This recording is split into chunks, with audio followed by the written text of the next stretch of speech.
The 32nd floor of Vertex Capital's headquarters was not built for men like Marcus Webb. Everything about it said so. The Italian marble floors that caught the morning light like a mirror. The floor-to-ceiling windows overlooking the Chicago skyline. The long mahogany conference table surrounded by 12 leather chairs that cost more than Marcus earned in 3 months. The room smelled like money and certainty, the particular scent of people who had never once doubted their right to be exactly where they were. Marcus was on one knee beneath the AV console, a screwdriver in his hand and a work order in his back pocket, doing what he always did in rooms like this, making himself invisible. He had been invisible for 6 years. He had learned how. The connection was loose. A simple HDMI fault that would have taken any competent technician 8 minutes to fix. Marcus fixed it in 5. When he pressed the power button on the control panel and the massive 120-inch display hummed to life, he was already reaching for his toolkit, already thinking about the next job on his list, already somewhere else in his mind where he kept the parts of himself he no longer showed to the world. Then the presentation loaded. He saw the logo first. A circle with 3 interlocking arrows, a design he had sketched on a coffee shop napkin on a Tuesday night in 2018, while the woman he loved slept in the next room and the world still felt like it owed him something.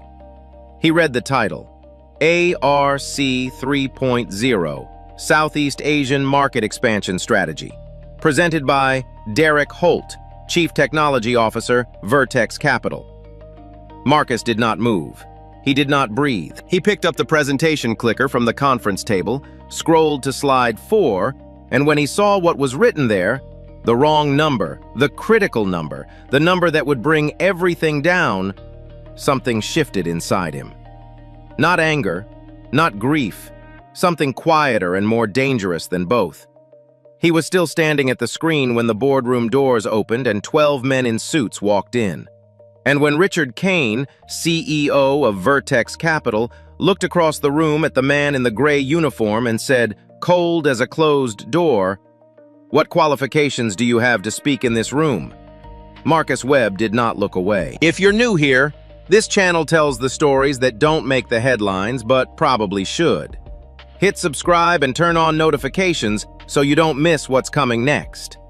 Now let's get into it. Marcus Webb woke up every morning at 5:15, before the alarm, before the city, before any part of the world had a chance to remind him of what he had lost. The apartment was small, 2 bedrooms in a building on the south side of Chicago where the hallway lights flickered on the 3rd floor and the radiator knocked through the night like something trying to get out.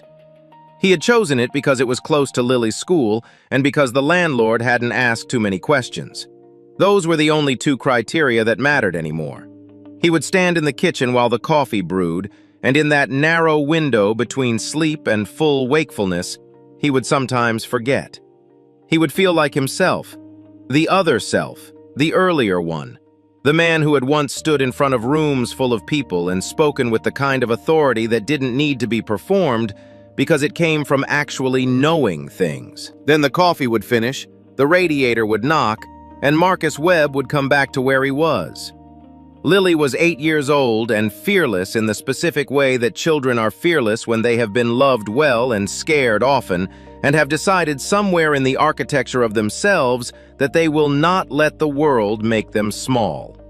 She had her mother's eyes and Marcus's stubbornness, and she had a way of asking the exact right question at the exact wrong moment, which was both her greatest quality and the thing that made bedtime take 45 minutes longer than it should. Her mother had left 4 years ago. Not cruelly. There had been no screaming, no lawyers, no dramatic collapse. Just a quiet conversation at the kitchen table one Sunday morning in which Claire had said, with the careful honesty of someone who had rehearsed this, that she could not watch him disappear any further into himself. That she had married a man who built things, and she did not know this man who fixed other people's buildings. Marcus had not argued. He understood in the way that people understand things that are true and unbearable at the same time that she was right. He had fought for Lily in court and won, not because the system had been kind to him, but because he had been methodical and relentless and had documented everything, the way engineers document everything, because they know that the truth lives in the details. He had a folder on his laptop, password protected, that he had not opened in 2 years. Inside it were 847 pages of documentation, original source code, design specifications, internal emails, version histories, patent applications bearing his name that had somehow, through a legal process he still did not fully understand, ended up bearing someone else's. The folder was called ARC, Original. He had not opened it because opening it meant wanting something, and wanting things had become too expensive. What he knew, what he had known from the moment it happened, and what no amount of time had softened, was this. 6 years ago, Marcus Webb had been the lead architect of a financial risk management system called ARC, short for Adaptive Risk Core. He had spent 3 years building it from first principles, writing code at night after Lily went to sleep, designing the mathematical framework during his lunch breaks, running simulations on a second-hand server in his spare bedroom. ARC was elegant in the way that the best engineering is elegant. Not flashy, not complicated for the sake of complexity, but precise. Every decision in its architecture had a reason. Every variable had a name that meant something to the man who chose it. Derek Holt had been his colleague. More than that, his friend. The kind of friend you trust with the details, the unfinished thoughts, the half-built ideas that you share because you believe the other person will help you make them better. Marcus had trusted Derek with all of it. He had been wrong about that. The specifics of what happened next were documented in the 847 pages Marcus no longer opened. The short version was this. Derek had used his access to the project to build a case against Marcus, a fabricated ethics violation, a carefully constructed paper trail, a sequence of events designed to make it look like Marcus had been the one acting in bad faith. By the time Marcus understood what was happening, it was too late. He was out of Vertex Capital, out of the industry, and out of options. The patents were contested. The legal fees consumed what remained of his savings, and Derek Holt was promoted to Chief Technology Officer on the strength of a system he had not built. Marcus had taken the maintenance job at Vertex Capital 14 months ago because it was the best-paying option that asked no questions about a 6-year gap in his professional history. He told himself it was temporary. He told himself a lot of things. Every morning he badged in through the service entrance, took the freight elevator to the basement, and became invisible. He had been very good at it, until this morning. The work order had been straightforward. Report to Conference Room A1 on the 32nd floor by 7:30 a.m. Diagnose and repair the AV system before the 9 a.m. board meeting. Priority level, high. Estimated time, 30 minutes. Marcus had taken the freight elevator up alone, carrying his toolkit in his left hand and a paper cup of vending machine coffee in his right. The elevator was slow and smelled like industrial cleaning solution. He drank the coffee anyway. The 32nd floor was empty when he arrived. The hallway was the kind of quiet that expensive buildings manufactured. Insulated, deliberate, the silence of a place where noise had been designed out. His boots left no marks on the marble. The door to Conference Room A1 was unlocked. He pushed it open with his shoulder, set his toolkit down beside the AV console at the back of the room, and took in the space with the efficient, practiced scan of someone who had been trained to assess systems quickly. Long table, 20 chairs. Presentation clicker on the table. 120-inch display mounted on the far wall, currently dark. Laptop docked to the console, lid open, screen active. He crossed to the console and crouched behind it. The fault was where it usually was. The HDMI connection at the back of the signal processor had worked itself loose, probably from repeated use over the course of dozens of presentations. He pulled his screwdriver, tightened the locking collar on the cable, checked the secondary connection, found it solid. He stood, pressed the power button on the control panel, and watched the display warm from black to gray to full brightness. The presentation was already loaded. Whoever had prepared it had connected the laptop the night before and left everything queued. Standard practice for high-stakes meetings. You didn't want to be fumbling with cables in front of a boardroom full of executives. The title slide filled the 120-inch screen. Marcus read it. Then he read it again. He picked up the presentation clicker from the conference table and clicked to slide 2. The system architecture diagram appeared. 3-tier structure, blue and gray, exactly as he had drawn it. Data ingestion layer on the left, adaptive processing core in the center, decision and alert layer on the right. The visual logic was his, not an approximation, not an inspiration, but his, down to the spacing between the nodes and the specific weight of the connector lines. He clicked to slide 3, the alert subsystem detail. And there, listed in the node labels along the right margin, exactly as he had named them 6 years ago, L-001, L-002, L-003, L-004, L-005, L series. He had named them after Lily, not as a statement, not as a signature, just as a private thing, the kind of small decision an engineer makes at 2 in the morning when he is tired and in love with his work and his daughter is asleep down the hall. No one had ever asked why he chose that letter. No one had ever needed to. He clicked to slide 4. The market deployment parameters. A table of threshold values governing how ARC would behave under different volatility conditions. The variables that told the system when to flag risk, when to hold, when to trigger a halt. These numbers were not decorative. They were the load-bearing walls of the entire structure. Get them wrong, and everything above them collapsed. Marcus looked at the number in row 7, column 3. The volatility threshold for emerging market deployment. The value shown was 0.23. He stood completely still for 4 seconds.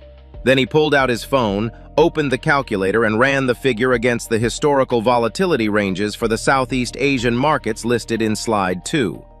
The math took him 40 seconds. He had always been fast with numbers.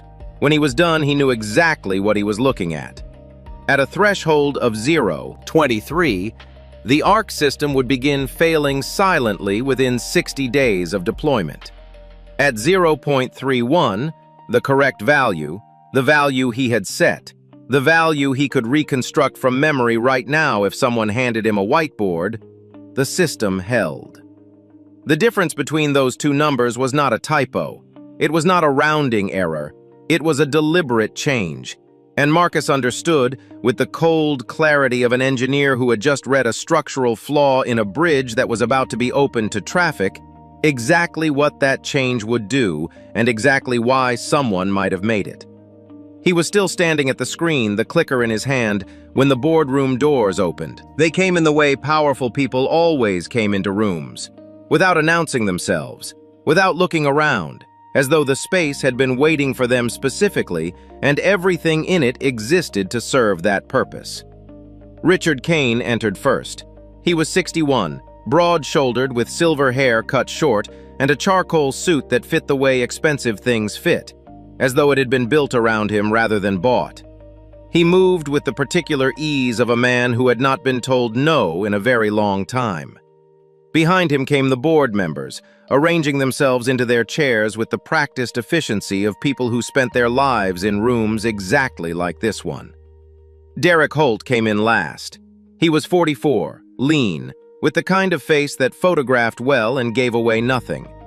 He wore a navy suit and carried a slim leather portfolio under his arm. His hair was the same as Marcus remembered it, dark, neatly kept, graying at the temples now in a way that made him look authoritative rather than old.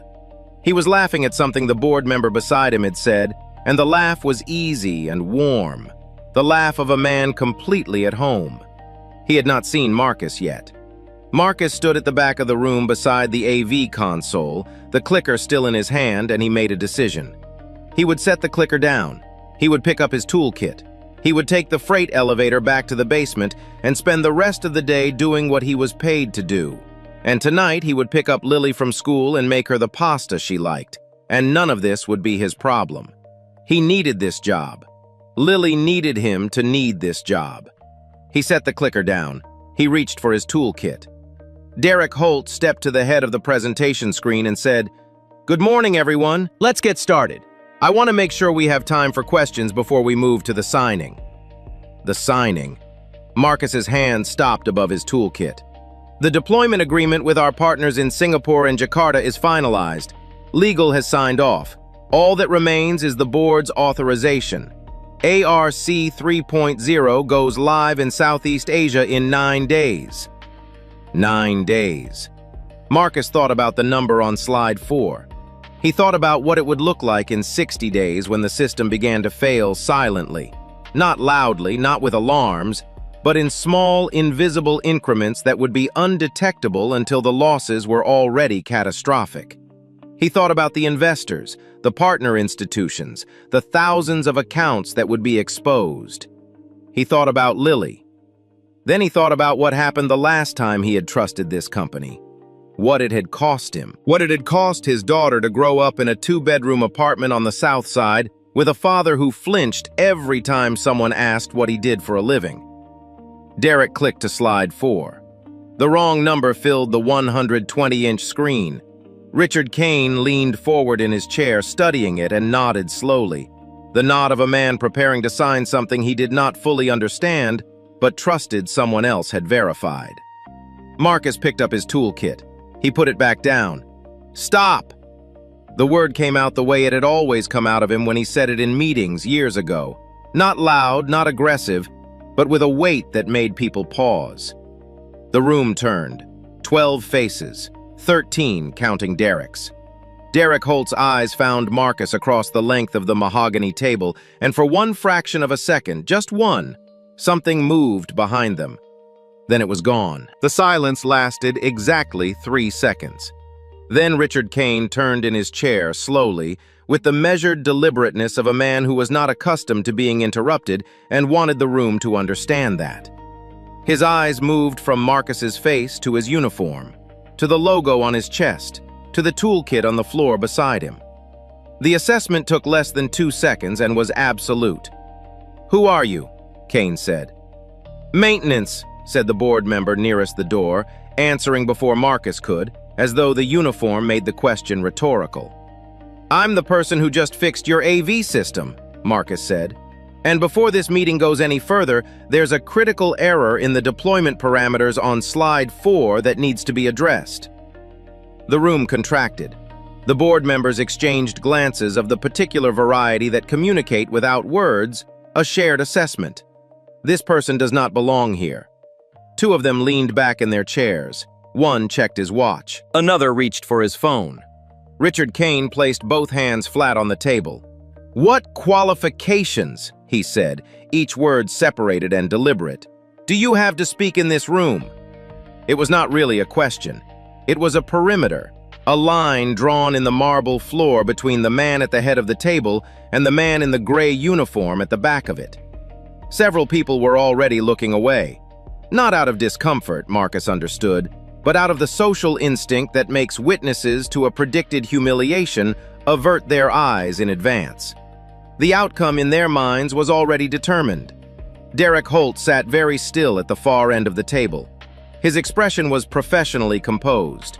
He held his presentation clicker loosely in one hand, as though the interruption were a minor inconvenience. He did not look at Marcus directly. He looked at a point approximately 2 feet to Marcus's left, which was the specific behavior of a man who had recognized a threat and decided the best response was to pretend he hadn't. Marcus looked at Richard Kane.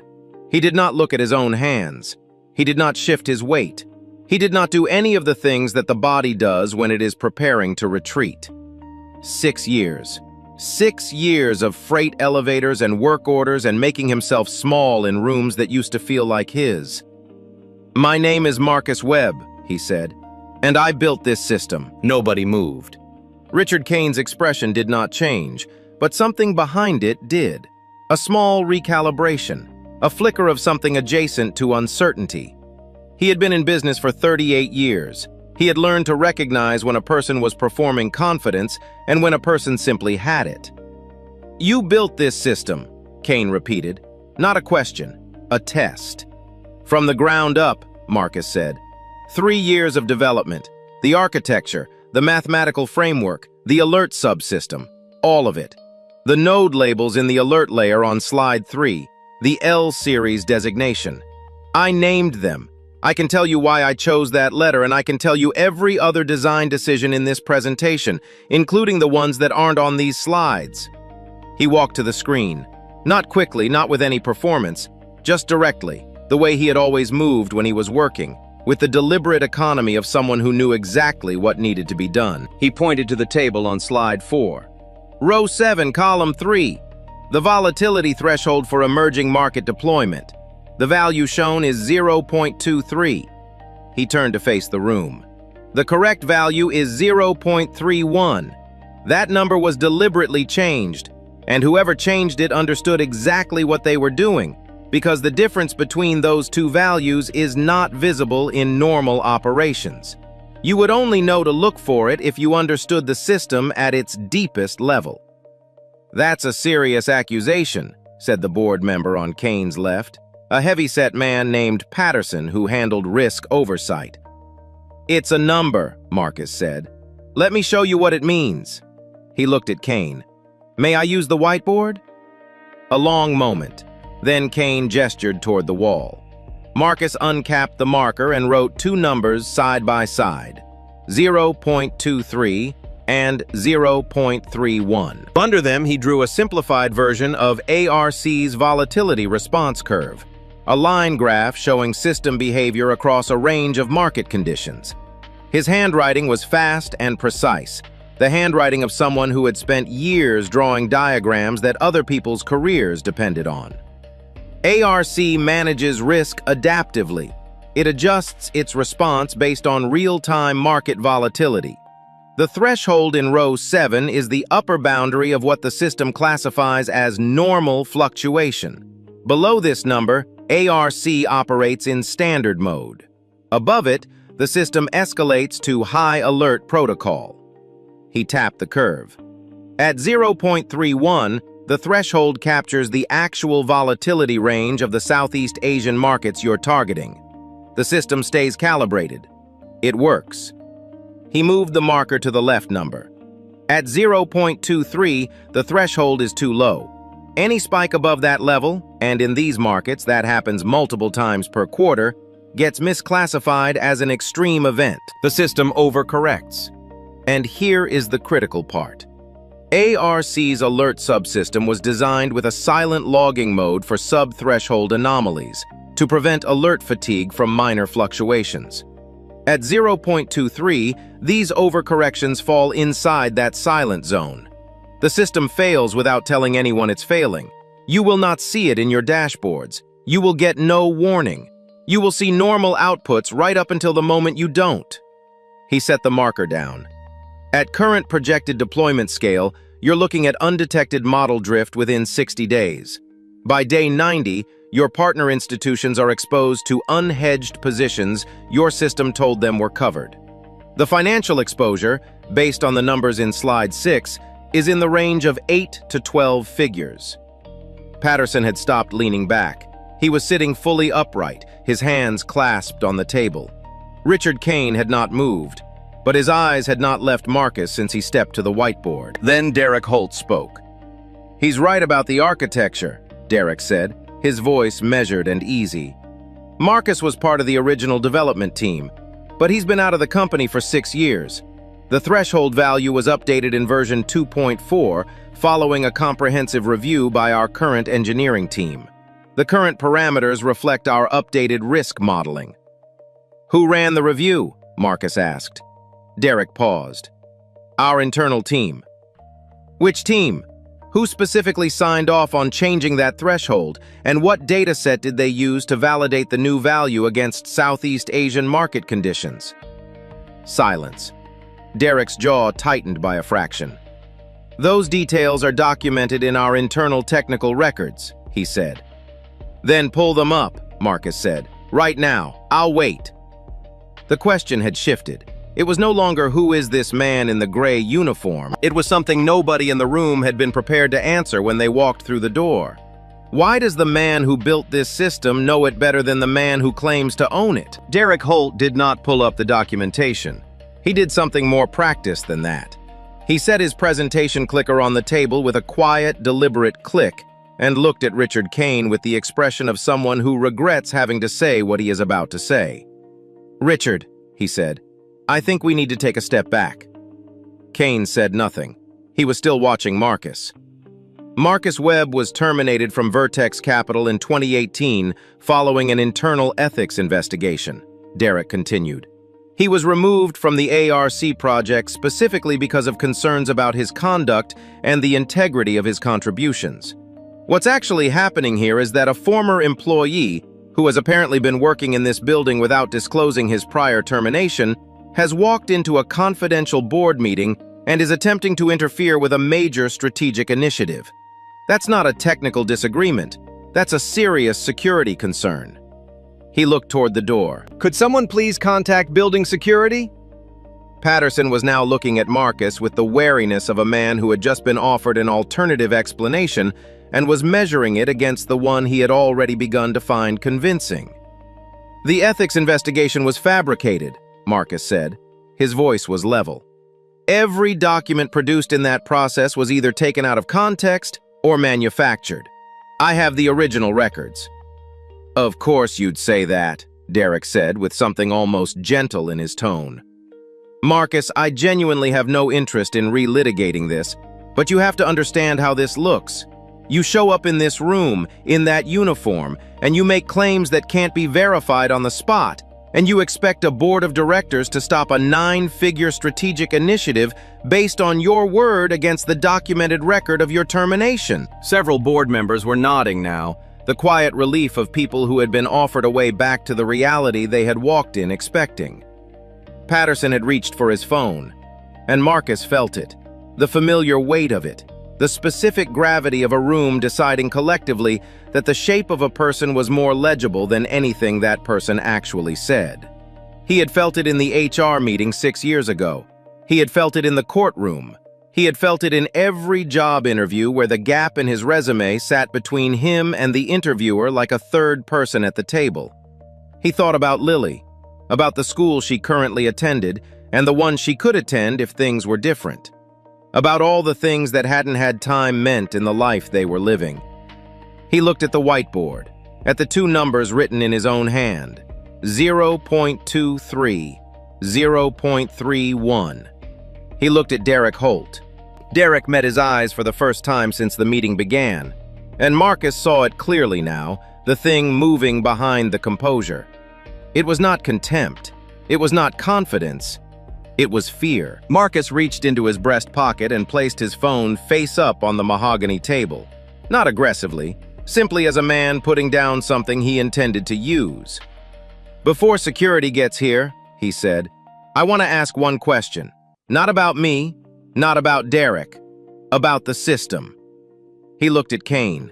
The CEO had still not called for anyone to remove him. That meant something. "The L-series alert nodes," Marcus said. "The silent logging protocol. Who in this room can tell me why that design decision was made?" He let the question sit. Nobody answered. "It was a deliberate architectural choice," Marcus continued. "Most risk systems alert loudly on every anomaly, which creates alert fatigue. Operators start ignoring warnings and miss the critical ones. ARC's L-series was built differently. Minor anomalies below a defined threshold get logged silently, keeping the signal clean. That design only works if the threshold is set correctly." He paused. "Which is why changing that number in row 7 is not a minor detail. It is the entire system." He looked at Derek. "You presented this.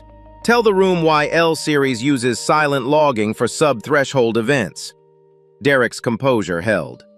"The rationale is documented in the technical specifications." "I know it is," Marcus said. "I wrote the documentation. I'm asking if you know the answer." 3 seconds of silence.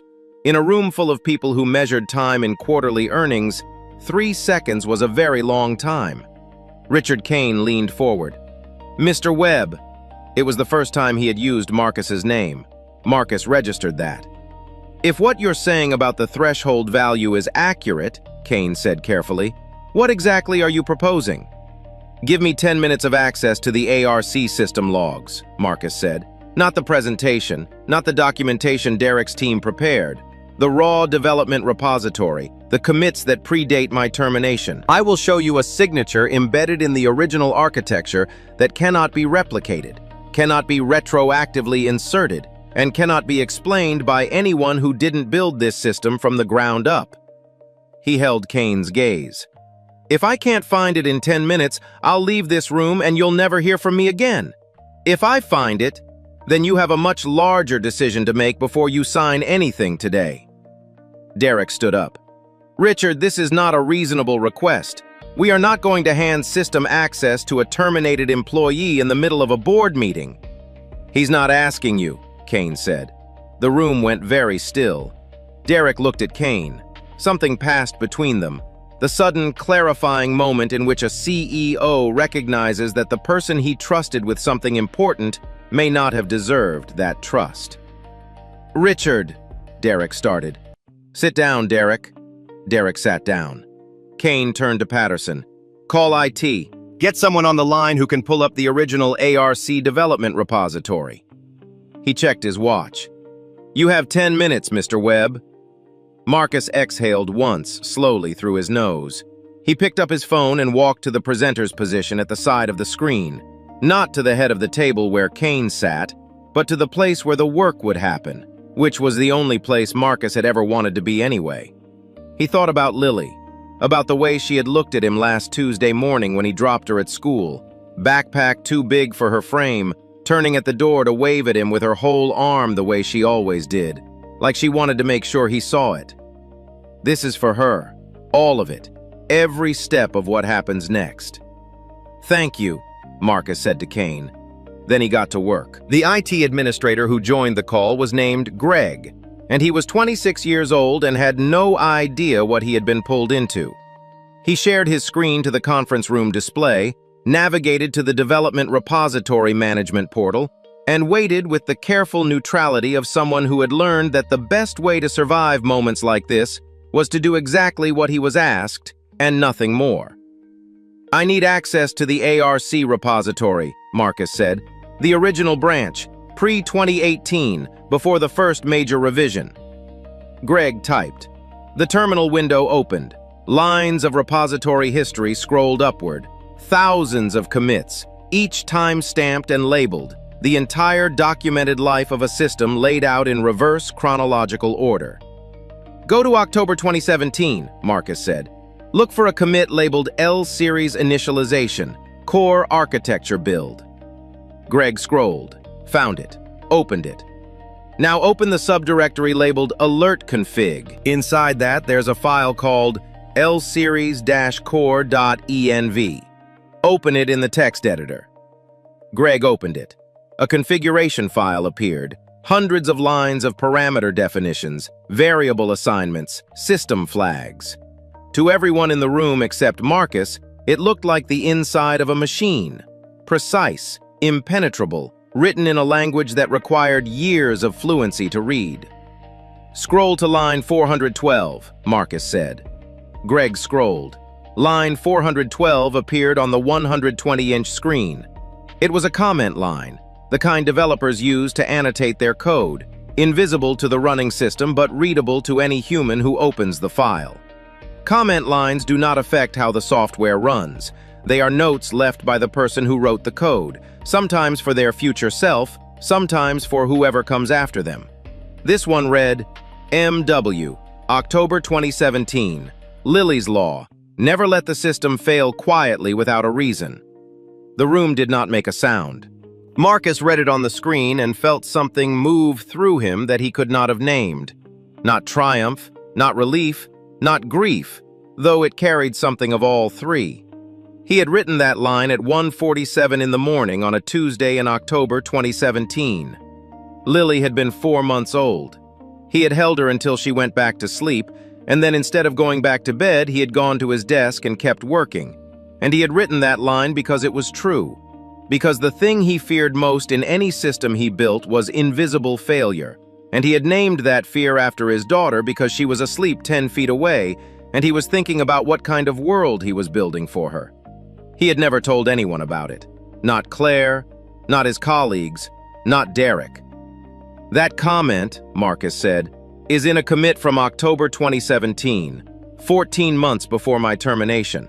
The phrase Lily's Law refers to my daughter. Her name is Lily. He turned and looked at the room. If someone other than me built this system, I need them to explain that line. The silence was absolute. Derek Holt had gone very still. His thumb was pressing the presentation clicker repeatedly, a small, unconscious motion, clicking through nothing. Derek. Richard Kane's voice had changed, not louder, quieter in the way that very serious things go quiet. Is there anything you want to say?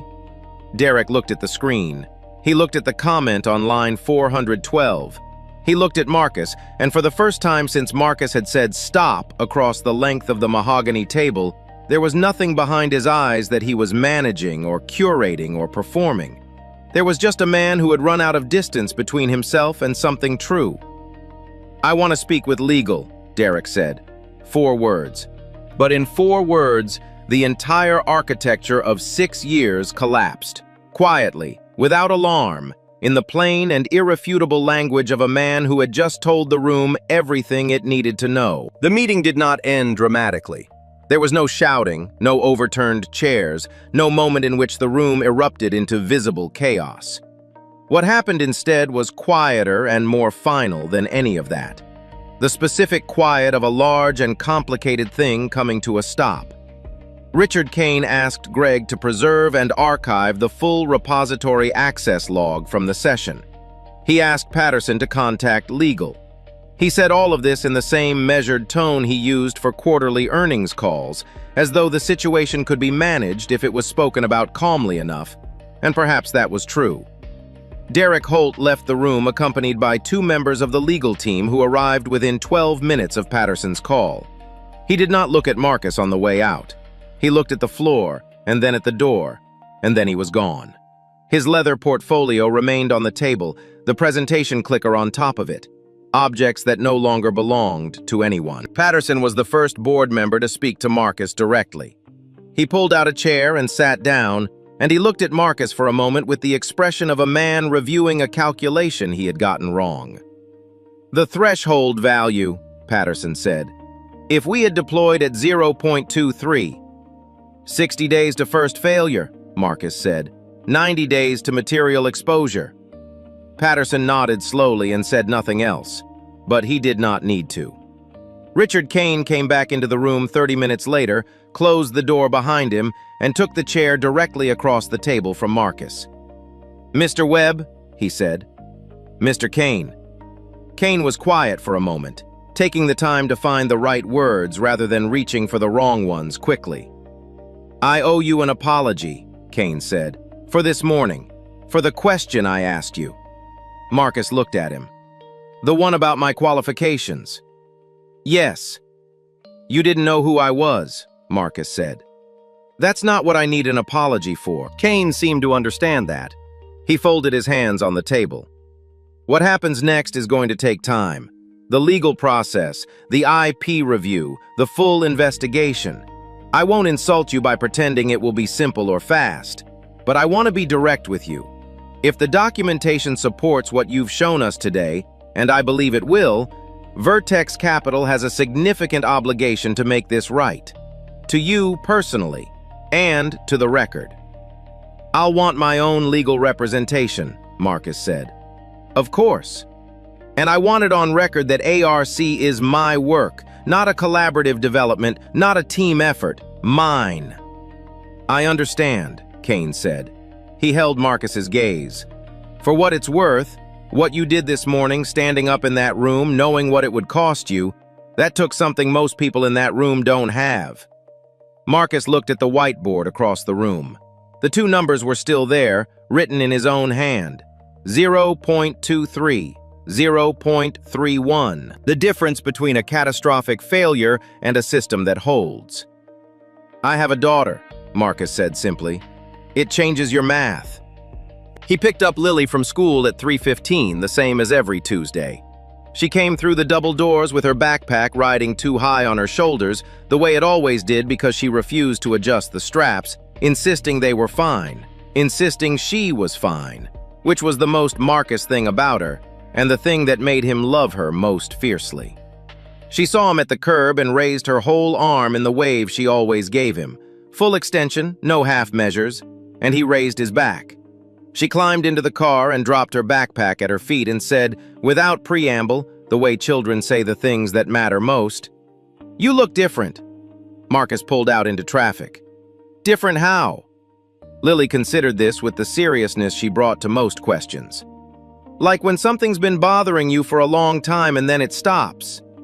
He did not say anything for a moment. Outside, Chicago moved past the windows, the ordinary Tuesday afternoon of it, the people and buses and storefronts, the city going about itself with complete indifference to what had happened on the 32nd floor of a glass building downtown. Something did stop, Marcus said. What was it? He thought about how to answer that in a way that was honest without being more than an 8-year-old needed to carry. He thought about a comment on line 412, written at 1:47 in the morning while she slept 10 feet away. He thought about a room full of people who had looked at his uniform and decided they already knew everything about him. He thought about what it had cost him to stand in that room and what it would have cost him not to. A long time ago, he said, someone told me I didn't belong somewhere, and I believed them for too long. Lily thought about this. Do you belong there now? I'm working on it. She nodded, apparently satisfied. Then, are we having the jar sauce tonight? We're having the real sauce tonight. She looked at him. You have time? Marcus reached over and adjusted her backpack strap. She let him, which meant she had known it was wrong all along. Yeah, he said. I have time. The question, what qualifications do you have, had entered the world that morning as a blade. Clean, cold, intended to cut. By the time Marcus pulled up to their building and Lily jumped out of the car and held the door open for him the way he had taught her, it had become something else entirely. The moment a room full of powerful people discovered that the man they had looked through had been holding the truth the whole time. He was done being invisible. And here is what this story leaves behind, not just as a plot, but as something worth sitting with. The systems we build to judge people by their appearance, their title, their uniform, their address. Those systems have thresholds too. And when those thresholds are set wrong, they fail silently. They tell us everything is fine right up until the moment it isn't. Marcus Webb didn't walk into that room to prove anything to anyone. He walked in because the truth needed someone willing to say it out loud. And he happened to be the only person in the building who knew what the truth was. That's not a story about one man. That's a story about what we lose, as institutions, as industries, as a society, every time we let a uniform or a zip code or a job title stand in for actual judgment. You probably know someone like Marcus. Maybe you've been Marcus. If this story stayed with you, share it with someone who needs to hear it. And if you haven't already, subscribe to the channel. Every week we bring you stories like this one, real in spirit, human at the core, and impossible to forget. We'll see you in the next one.